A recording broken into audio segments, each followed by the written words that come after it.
Hello students, welcome back to the channel Shri net जारा physics. आज की क्लास में हम क्या कवर करने वाले देखिए, Carnot cycle and Carnot ideal engine. ठीक है, कार्नोट साइकिल क्या होता है, कार्नोट का आइडियल इंजन क्या होता है, ठीक है, इस बारे में बात करेंगे। बहुत ही अच्छा टॉपिक है ये।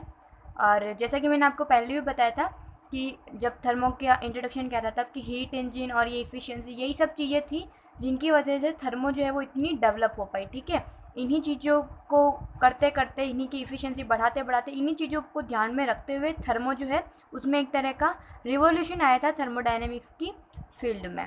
ठीक है, तो कार्नोट साइकिल का जो टॉपिक है, वैसे आपको पता है नॉर्मली मैं जो भी टॉपिक पढ़ाती हूँ वो नेट के पॉइंट ऑफ व्यू से पढ़ाती हूँ।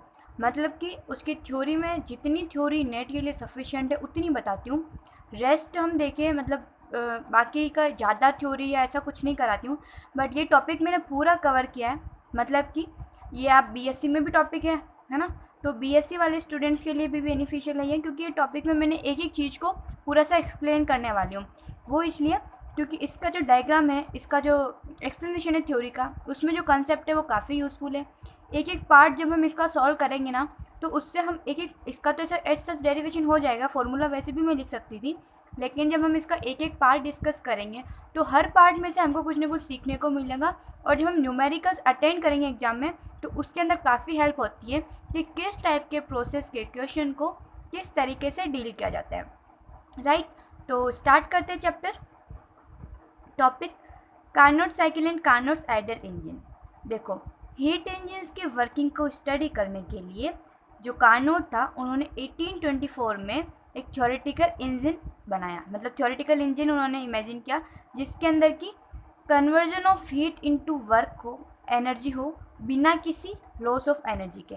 यानी क्या है कि केवल हीट जो है ना वो मैकेनिकल एनर्जी में चेंज हो और उसके अलावा कोई भी दूसरा लॉस नहीं हो किसी भी मेथड से। ठीक है, तो अगर सारी हम लोग बात करते हैं कि हीट जो है वो कन्वर्ट हो रही है मैकेनिकल एनर्जी में मैक्सिमम, तो उस केस के अंदर इफ़िशियंसी मैक्सिमम होगी। तो कार्नोट ने बोला कि क्या ये मैक्सिमम इफ़िशियंसी जो है वो 100% हो सकती है क्या। यानी सारी, हमको पता है कि हीट जो है वो मैकेनिकल एनर्जी में चेंज हो रही है, लेकिन क्या सारी हीट मैकेनिकल एनर्जी में चेंज हो सकती है। उसको उन्होंने बोला कि इसके स्टडी के लिए उन्होंने इस इंजन की बात करी। ठीक है, तो to study the working of heat engine, working of heat engine को समझने के लिए, उनको पढ़ने के लिए, Carnot in 1824 conceived theoretical engine in which, except the conversion of heat into mechanical energy, there is no loss of energy by any method. ठीक है, such an engine would have maximum efficiency. Carnot tried to know from his study that can the maximum efficiency be 100%. Okay, तो इसके लिए फिर क्या है कि इन corn, अब हम बात करते हैं, ये तो उसने सोचा किस तरीके से क्या करना है। राइट, फिर बात आती है कि कार्नोट साइकिल किसको बोला जाता है, कार्नोट साइकिल क्या होता है। ठीक है, तो कार्नोट इंजन में स्टार्टिंग फ्रॉम, देखो वर्किंग सब्सटेंस है, वर्किंग सब्सटेंस की कोई ना कोई इनिशियल स्टेट होगी। ठीक है, उस इनिशियल स्टेट से अगर वो जो प्रोसेस है वो स्टार्ट होता है, अलग अलग रिवर्सिबल प्रोसेस से पास होता है और वर्किंग सब्सटेंस वापस अपने इनिशियल स्टेट में आ जाता है। क्या बोला मैंने, ये सब्सटेंस की इनिशियल स्टेट है, यहाँ से डिफरेंट रिवर्सिबल प्रोसेसेस हुए और इन सब प्रोसेस को करते हुए जो हमारा सिस्टम में वर्किंग सब्सटेंस है वो वापस उसके इनिशियल स्टेट में आ जाता है। तो हम बोलते हैं कि ये पूरा एक साइकिल है। तो साइकिल को क्या बोलते हैं, कार्नोट साइकिल। ठीक है, तो in Carnot engine starting from the initial state of working substance and passing through various reversible process, if the working substance travels back to its initial state, then this cycle is called Carnot cycle. ठीक है, अब मैं ये diagram और ये पूरा आपको समझाने वाली हूँ। ठीक है, ध्यान से समझिएगा एक एक पॉइंट को। राइट, अगर आप नेट के पॉइंट ऑफ व्यू से वीडियो देख रहे हैं तो भी, और जैसे कि आप टॉपिक कवर करने के लिए बीएससी या किसी भी और से वीडियो देख रहे हैं तो भी। राइट, एक तो यह मैंने बनाया पीवी डायग्राम। ठीक है, प्रेशर वर्सेस वॉल्यूम का डायग्राम। इस डायग्राम को ग्राफिकली यहाँ पर बताया गया है। यहाँ पर ए पॉइंट पर प्रेशर और वॉल्यूम कितने वर्किंग सब्सटेंस के, पी ए और वी ए। ये जो पी ए वी ए है, प्रेशर वॉल्यूम, ये इसकी इनिशियल स्टेट है, ये इसकी इनिशियल स्टेट है। उसके बाद में इसमें आइसोथर्मल एक्सपांशन होता है। चार प्रोसेस है। ठीक है, isothermal expansion, adiabatic expansion, isothermal compression और फिर एडियाबेटिक कंप्रेशन। तो यहाँ पर हो रहा है आइसोथर्मल एक्सपांशन, आइसोथर्मल यानी टेम्परेचर इज कांस्टेंट हियर, जो कि T1 है, ठीक है। फिर हुआ एडियाबेटिक एक्सपांशन, एडियाबेटिक यानी नो एक्सचेंज ऑफ हीट, तो एडियाबेटिकल एक्सपांशन हुआ। फिर आइसोथर्मल कंप्रेशन हुआ, ये एडियाबेटिक एक्सपांशन में टेम्परेचर T1 से T2 पहुंच जाता है। किस तरीके से होता है अभी बताऊंगी मैं। फिर यहाँ से C पॉइंट से D पॉइंट तक ये गया, आइसोथर्मल कंप्रेशन हुआ। यहाँ पर आइसोथर्मल यानी टेम्परेचर कांस्टेंट जो कितना है T2।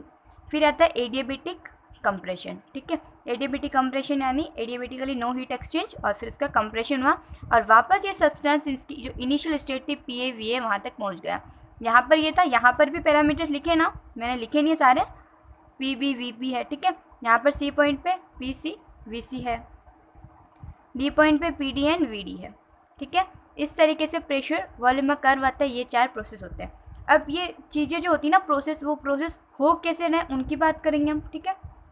तो देखिए इसका अरेंजमेंट किस तरीके का होता है। सबसे पहले ये एक मान लीजिए कोई सिलेंडर है, ठीक है।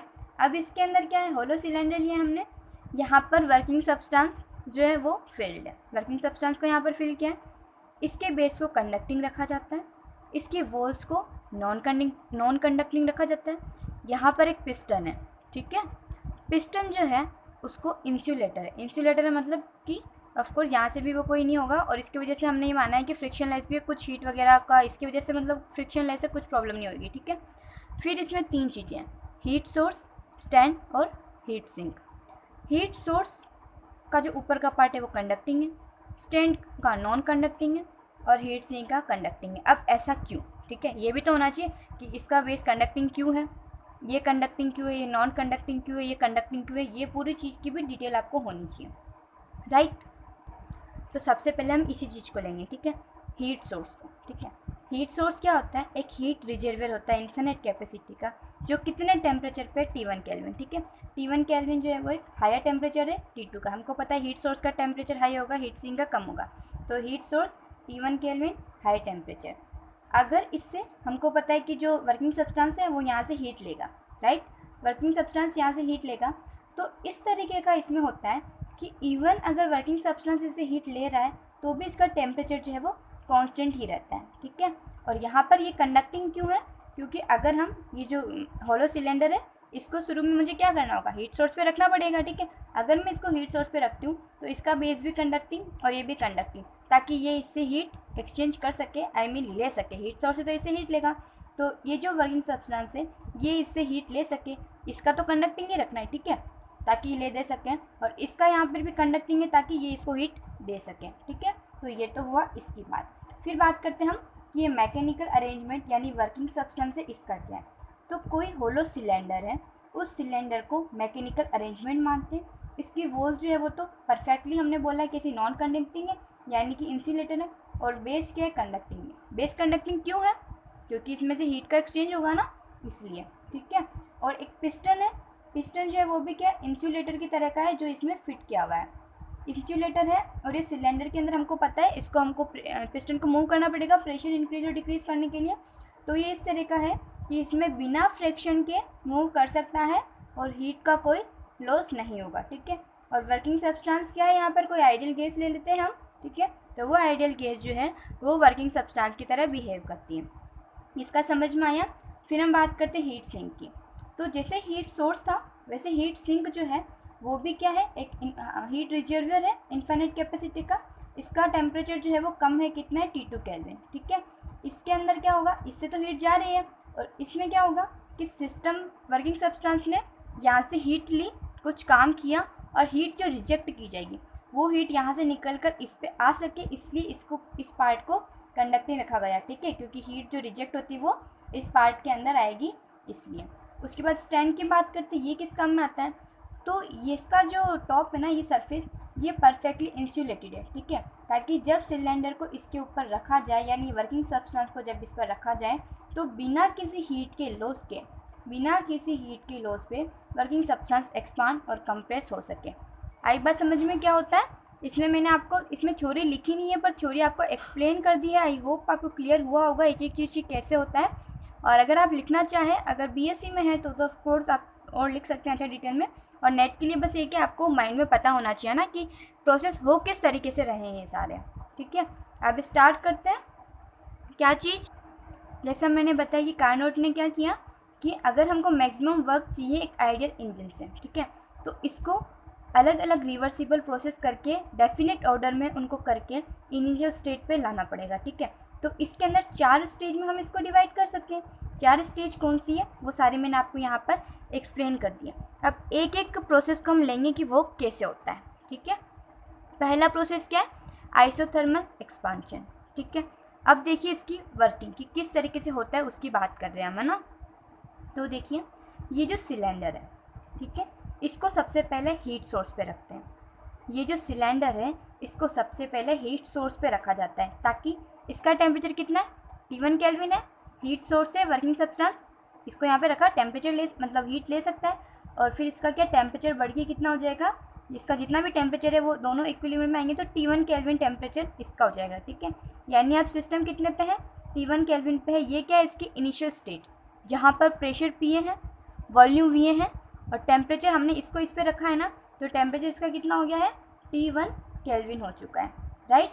अब देखिए ये तो हो गई वर्किंग सब्सटेंस की इनिशियल स्टेट। अब हमको क्या करना है कि जो पिस्टन है ना, इस पिस्टन को स्लोली मूव करना है। किस तरीके से मूव करना है, ऊपर की तरफ, ठीक है। ये पिस्टन को अगर मैं ऊपर की तरफ मूव करती हूँ, इसका मतलब क्या हो रहा है कि सिस्टम के ऊपर प्रेशर डिक्रीज़ हो रहा है, ठीक है। सिस्टम के अंदर प्रेशर जो है वो डिक्रीज़ हो रहा है और यहाँ पर जो सिस्टम है ना वो मैंने क्या कर रखा है, इसको इसके ऊपर रख रखा है, ठीक है। तो ये T1 टेम्परेचर तक पहुँच गया। अब इसका टेम्परेचर तो फिक्स का फिक्स ही है, T1 केल्विन ही, ठीक है। टेम्परेचर इसका फिक्स है, T1 केल्विन है, यानी ये प्रोसेस कैसा हुआ, आइसोथर्मल प्रोसेस हुआ, ठीक है। और इस T1 टेम्परेचर पर रखते हुए ही मैं इस पिस्टन को ऊपर मूव कर रही हूँ, इसका प्रेशर डिक्रीज़ कर रही हूँ, तो क्या होगा कि ये जो गैस है वो एक्सपांड होगी। तो टेम्परेचर कांस्टेंट है तो आइसोथर्मल हुआ और गैस एक्सपांड हो रही तो एक्सपांशन हुआ, ठीक है। प्रेशर कैसे कम किया, पिस्टन को ऊपर करके प्रेशर कम किया स्लोली स्लोली, क्योंकि रिवर्सिबल में सब स्लोली स्लोली, ठीक है। तो इसलिए क्या है कि ये इस तरीके से हो जाएगा, राइट। अब क्या है कि इसके अंदर जो गैस है ना वो Q1 हीट यहाँ से एब्जॉर्ब करते हीट सोर्स से, ठीक है, और वो B स्टेट में पहुँच जाती है, ठीक है। Q1 हीट एब्जॉर्ब करी उसने और वो B स्टेट तक पहुँच गई। B स्टेट के ऊपर मान लीजिए कि इसकी जो स्टेट है वो PB VB है, राइट। अब इस केस के अंदर क्या हुआ है कि पूरे प्रोसेस में आइसोथर्मल में टेम्परेचर कांस्टेंट था, ठीक है। तो जब आइसोथर्मल प्रोसेस होता है इंटरनल एनर्जी में चेंज 0, ठीक है। इंटरनल एनर्जी में चेंज 0 है, यानी आइसोथर्मल एक्सपांशन में हमको पता है कि du 0 हो जाएगा। तो अब देखिए इसका जो डेरिवेशन का पार्ट है वो बताती हूँ, पर प्रोसेस तो समझ में आया ना किस तरीके से आइसोथर्मल एक्सपांशन होता कैसे, ठीक है। अब मैंने क्या बोला कि क्योंकि यहाँ पर आइसोथर्मल एक्सपांशन है और इसमें इंटरनल एनर्जी में चेंज 0 है तो du कितना हो गया 0, ठीक है। इंटरनल एनर्जी में कोई चेंज नहीं हो पा रहा है। अब देखिए क्या है कि फर्स्ट लॉ ऑफ थर्मोडायनेमिक्स क्या कहता है, अगर du 0 है तो Q1 = W1, तो इंटीग्रल W को क्या लिख सकते हैं, A से लेकर B तक PdV, जो क्या होगा एरिया अंडर द कर्व। यानी वो जो कर्व बनाया था ना, ये जो लाइन आ रही थी इसके नीचे का जितना भी एरिया है ना वो पूरा का जो एरिया है ना वो किसके बराबर होगा, वर्क डन के बराबर होगा, ठीक है। जैसे कि देखिए ये है कर्व, इसके नीचे का ये जो एरिया है पूरा, ठीक है, तो वो एरिया किसके बराबर होगा, इसमें वर्क डन। ऐसे अगर हमको इसका चाहिएगा तो इसके नीचे का एरिया, इस कर्व का चाहिए तो इसके नीचे का एरिया, इसका चाहिए तो इसका नीचे का एरिया, ठीक है। यानी एरिया अंडर द कर्व, जब मैंने वर्क डन की बात की थी आपको तब बताया तब भी था कि area under the curve equals to work done, ठीक है। तो इसलिए ये पूरा एरिया जो है वो वर्क डन के बराबर होगा। तो Q1 = W1 = इंटीग्रल A से लेकर B तक PdV = area under the curve, ठीक है। ये हो गया। उसके बाद है अगर मास ऑफ गैस 1 मोल है, ठीक है, तो उस केस के अंदर आइसोथर्मल प्रेशर आइसोथर्मल प्रोसेस के लिए T1 केल्विन पे हो रहा है ना, PV = N = 1 है, तो RT1 RT और T की वैल्यू क्या है, T1 है, ठीक है। यहाँ से मैं सिंपली प्रेशर की वैल्यू निकालूंगी तो कितनी आ जाएगी, RT1/V। अब Q1 = W1 = यहाँ पर प्रेशर को मैं RT1/V लिखती हूँ, तो इसमें इंटीग्रल में तो क्या V तो इंटीग्रल का पार्ट है तो अंदर चला जाएगा, RT1 बाहर आ जाएगा, सिंपली 1/V का log ln हो जाएगा, यानी log E। देन मैं इसको इस फॉर्म में लिखूँ log 10 बेस में, तो ये चीज़ आ जाएगी, ठीक है। तो सिंपल हो गया। फिर हम बात करते हैं एडियाबैटिक एक्सपांशन की। फर्स्ट प्रोसेस कौन सा था, आइसोथर्मल एक्सपांशन, देन आता है एडियाबैटिक एक्सपांशन। अब मैंने आइसोथर्मल में क्या किया था, वो जो वर्किंग सब्सटेंस था उसको मैंने उठा के हीट सोर्स पे रख दिया था ताकि उसका टेम्परेचर T1 हो जाए, और T1 टेम्परेचर के ऊपर रखते हुए मैंने उसमें प्रेशर को डिक्रीज़ किया था पिस्टन को ऊपर मूव करके, और उसकी वजह से उसका एक्सपांशन हुआ था, ठीक है। वो T1 टेम्परेचर पे फिक्स करके आइसोथर्मल था। अब ये है एडियाबेटिक एक्सपांशन। एडियाबेटिक का मतलब क्या हुआ? No heat exchange. तो इसमें क्या करेंगे कि जो सिलेंडर था उसको हीट सोर्स से हटा लेंगे, फिर उसको जो इंसुलेटेड स्टैंड है ना उसके ऊपर रख देंगे, ठीक है। अब क्या है कि हमको पता है कि वर्किंग सब्सटेंस जो था ना, वर्किंग सब्सटेंस की वॉल्स तो पहले से ही कैसी थी? आइसोलेटेड थी। पिस्टन भी आइसोलेटेड था, केवल नीचे का जो बेस था वो किस था? कंडक्टिंग था। अब मैंने उसको किसके ऊपर रखा है? स्टैंड के ऊपर रखा है। स्टैंड का सरफेस अपर पार्ट कैसा है? इंसुलेटर है, नॉन कंडक्टिंग है। यानी अब क्या है, जो कि वो सिस्टम में आइडियल गैस वो पूरी तरीके से आइसोलेटेड है, कहीं से भी उसमें हीट का एक्सचेंज नहीं होता है, ठीक है। हीट में कहीं एक्सचेंज नहीं है।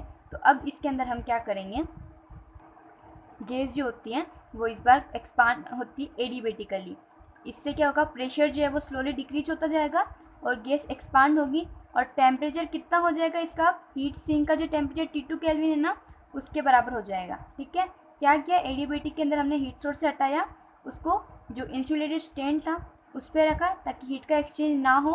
उसके बाद प्रेशर जो है वो एडिबेटिकली डिक्रीज किया गया ताकि वापस उसमें एक्सपांशन हो। और ये एक्सपांशन कैसे होगा? हीट का एक्सचेंज, ये तो एडियाबेटिक एक्सपांशन होगा। और इसमें टेम्परेचर चेंज हो रहा है, तो टेम्परेचर क्या होगा? T1 केल्विन से T2 केल्विन पर चल जाएगा। गैस जो है ना इस बार खुद से एक्सपांड हो रही है ना, तो खुद से एक्सपांड हो रही है, उसका टेम्परेचर कम होगा, T1 केल्विन से T2 केल्विन तक चला जाएगा। अब वो कौन से स्टेट में आ जाती है? सी पॉइंट पर आ जाती है, सी स्टेट में आ जाती है। यहाँ पर प्रेशर PC और वॉल्यूम VC है, राइट। समझ में आया? पहले यहाँ पर टेम्परेचर को कांस्टेंट रखते हुए पिस्टन से हमने किया कि है ना, मतलब वो कितना डिक्रीज हो रहा है, वो पूरा आइसोथर्मल एक्सपांशन हुआ। उसके बाद ये एडियाबेटिक हुआ, ठीक है। ये एडियाबेटिक का बता रही हूँ मैं। एडियाबेटिक हुआ, इसके अंदर क्या हुआ कि टेम्परेचर जो है वो कम होता गया और प्रेशर कम हुआ। प्रेशर इधर से इधर भी, प्रेशर इधर था, वॉल्यूम इधर थी, तो वॉल्यूम क्या बढ़ी, इस एक्सिस पे हम आ गया है, और नीचे आए तो प्रेशर कम हुआ। वापस प्रेशर तो कम हुआ और इस एक्सिस पे आ गया, यानी वापस एक्सपांशन हुआ। तो ये तो आइसोथर्मल था, ये हो गया एडियाबेटिक एक्सपांशन। इसके अंदर हम वर्क डन निकालते हैं W2, तो क्या होगा? वो area under the curve integral B से लेकर C तक PdV, ठीक है। इसके अंदर अब हमको क्या करना है, एडियाबेटिक की, जब मैंने एडियाबेटिक प्रोसेस बताया था तो उसकी इक्वेशन ऑफ स्टेट आपको बताई थी। वो किस तरीके से होगी? PV की पावर गामा कांस्टेंट होती है, ठीक है। तो जो कर्व आ रहा है ना ये, ठीक है, B पॉइंट भी इसमें, C पॉइंट भी इसमें, ये पॉइंट B था, ये पॉइंट C था ना, इसका ही बता रही हूँ। तो B पॉइंट या C पॉइंट या दोनों एक ही कर्व पे पॉइंट है। तो फॉर दिस प्रोसेस PV की पावर गामा कांस्टेंट है, उस कांस्टेंट को क्या माना है? K, ठीक है। तो PB VB की power gamma is equal to PC VC की power gamma equal to constant K। यहाँ से मैं क्या कर सकती हूँ कि ये जो PB और PC है, ठीक है, यहाँ पर मुझे एक तो इस इंटीग्रल को मैं सॉल्व करूँगी, ठीक है, और मुझे क्या करना है, एक बार तो इस इंटीग्रल को सॉल्व कर दिया तो ये वाली मेरे पास इक्वेशन आ गई, ठीक है ना। सिंपल इंटीग्रल है और B और C की लिमिट है, तो C माइनस वो लिमिट पुट करनी सिंपली, ठीक है। उसके बाद क्या है कि यहाँ पर जो K है ना, ठीक है, इस K को हमको किस फॉर्म में लिखना है? यहाँ से K की वैल्यू सब्स्टिट्यूट करनी। K क्या होगा? PB VB की पावर गामा VB वाले पार्ट में लिखा, और यहाँ का जो K था VC के साथ में, उसको PC VC की पावर गामा लिखा, राइट। फिर इसको हमने फर्दर सॉल्व करते हैं और यहाँ तक आने के बाद में हमको क्या लेना है? Simply PV equals to RT। तो PB VB तो क्या होगा? यहाँ पर टेम्परेचर T1 है ना, तो RT1, और PC VC कितना होगा? RT2। इस तरीके से यहाँ पर एडियाबेटिक में वर्क डन कितना आ जाएगा? RT1 minus T2 divided by gamma minus 1। समझ में आया यहाँ तक? आइसोथर्मल में हमने वर्क कैसे कैलकुलेट करा, कितना आया? 2.303 RT1 log 10 base VB divided by VA। Adiabatic expansion किस तरीके से हुआ वो हमने पढ़ा। देन इसका वर्क डन कितना आया? RT1 minus T2 divided by gamma minus 1। आया यहाँ तक समझ में? इस तरीके से इनके वर्क कैलकुलेट करते हैं। आपको ये ध्यान होना चाहिए, अगर किसी क्वेश्चन में डायरेक्ट बोल दिया आइसोथर्मल एक्सपांशन है, ये टेम्परेचर है, ये दो वॉल्यूम है, तो आपको वर्क डन निकालना डायरेक्ट आना चाहिए, ठीक है। Q1 इक्वल टू W1 होता है यहाँ पर। तो ये हुआ आइसोथर्मल और एडियाबेटिक एक्सपांशन। अब तीसरा प्रोसेस कौन सा होगा हमारा? आइसोथर्मल कंप्रेशन, और चौथा एडियाबेटिक कंप्रेशन। ये है आइसोथर्मल कंप्रेशन। आइसोथर्मल यानी टेम्परेचर कांस्टेंट, कंप्रेशन यानी पहले जो एक्सपांड हो रही थी गैस, और अब जो गैस है वो क्या हो रही है? कंप्रेस हो रही है, राइट। तो हमने क्या किया था, सबसे पहले आइसोथर्मल जब एक्सपांशन बढ़ा था तो जो वर्किंग सब्सटेंस है उसको हीट सोर्स के ऊपर रख दिया था। देन जब हमने एडियाबेटिक रखा तो हमने उसको इंसुलेटेड स्टैंड पर रख दिया। अब मेरे को आइसोथर्मल कंप्रेशन चाहिए, जो मैं उसको हीट सिंक के ऊपर रखूँगी, ठीक है। अब मैं क्या करूँगी, उसको सेकंड प्रोसेस में हमने क्या किया था, इंसुलेटेड स्टैंड पर रखा हुआ था। अब इंसुलेटेड स्टैंड से हटाकर मेरे को उसको हीट सिंक के ऊपर रखना है, ठीक है।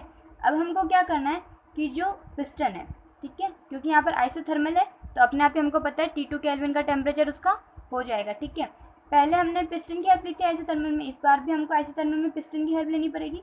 तो पिस्टन की हेल्प से गैस को पहले तो क्या अपवर्ड करके गैस को एक्सपांड करे थे, अब हम उसको डाउनवर्ड करके गैस को कंप्रेस किया जाएगा, ठीक है। कुछ इस तरीके से होगा कि टेम्परेचर T2 तो कांस्टेंट रहेगा, T2 तो आइसोथर्मल है तो T2 तो कांस्टेंट, और उसको पिस्टन की हेल्प से हमको डाउनवर्ड लाके पिस्टन को गैस को कंप्रेस करना है। इस प्रोसेस के अंदर क्या होगा, पहले C स्टेट तक आ गए थे, अब हम C स्टेट से D स्टेट तक पहुंच जाएंगे, जहां पर प्रेशर वॉल्यूम कितना हो जाएंगे, PD और VD हो जाएंगे, ठीक है। तो ये जो आइसोथर्मल कर्व आ जाएगा इसका। अब इसके अंदर भी क्या आइसोथर्मल है तो change in internal energy equals to 0, और हीट जो कितनी डिलीवर हो रही है उसको सिंक को Q2 हीट डिलीवर हो रही है, ठीक है। Q2 हीट डिलीवर हो रही है हीट सिंक को, किस वजह से, कंप्रेशन की वजह से। तो वही जो first law of thermodynamics use लेंगे, तो Q2 equals to W3, third part है ना, तो थर्ड पार्ट में वर्क डन C से लेकर D तक PdV। अब जैसे आइसोथर्मल एक्सपांशन को सॉल्व किया था, कैलकुलेशन तो उसी तरीके की होगी उसमें, ठीक है। इसको सॉल्व करने के बाद आ जाएगा -RT2 log E base VC/VD। ये मैंने पूरा सॉल्व नहीं किया क्योंकि एक ही प्रोसेस है। इस तरीके से एडिएबेटिक कंप्रेशन में क्या होगा कि अब हमने क्या है कि उसको हीट सिंक पे रखा था, हीट सिंक से हटाकर क्या बोला मैंने, एडिएबेटिक, तो हीट का एक्सचेंज नहीं होना चाहिए, इंसुलेटेड स्टैंड पे रख देंगे, ठीक है। अब जब हम उसको हीट सिंक से हटाकर वापस इंसुलेटेड स्टैंड पे रखते हैं तो गैस जो है वो एडिएबेटिकली कंप्रेस होती है, ठीक है, पिस्टन से, इस तरीके से कि गैस जो है वो उसकी इनिशियल स्टेट ए में पहुंच जाती है, ठीक है। तो ए में पहुंच जाती है जहाँ पर इसके प्रेशर वॉल्यूम PA VA वो सब है, वापस ए में पहुंचना यानी इनिशियल स्टेट में पहुंच गई, ठीक है। इसके लिए वर्क डन वापस कैलकुलेट करते हैं, तो D से A तक PdV -RT1 - T2 divided by gamma -1। आया समझ में क्या रोल था पूरा इसमें जो अभी तक हमने पढ़ा कि किस तरीके से हम उसको आइसोथर्म करते हैं, टेम्परेचर कांस्टेंट वाली स्टेज में लाते हैं, कैसे हम उसको वो एडिएबेटिक स्टेज में लाते हैं, और इसका जो एक्सपांशन होता है, कंप्रेशन होता है, वो सब हम कैसे करते हैं, पिस्टन की हेल्प से करते हैं, ठीक है। तो वो सारा हमने निकाला है। अब नेट वर्क डन निकालना है हमको कार्नोट साइकिल में। ये चारों प्रोसेस के वर्क डन को जोड़ दूंगी तो नेट वर्क डन आ जाएगा। ये चीज़ तो दोनों से W2 W4 तो क्या कैंसिल हो जाएंगे, तो W क्या है कि RT1 log E base VB/VA -RT2 log E base VC/VD। अब देखिए B और C जो है ना इस तरह का कर्व आ रहा था, दोनों सेम एडिएबेटिक कर्व में थे, यानी एक और इक्वेशन क्या होती है एडिएबेटिक की, T V की पावर गामा -1 कांस्टेंट।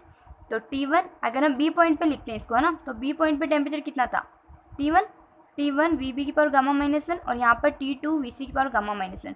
यहाँ से हमने VC/VB का रेशियो निकाला तो वो आया इतना, ठीक है। और ये जो रेशियो इसको हम रो मान लेते हैं, यानी एडिएबेटिक एक्सपांशन रेशियो।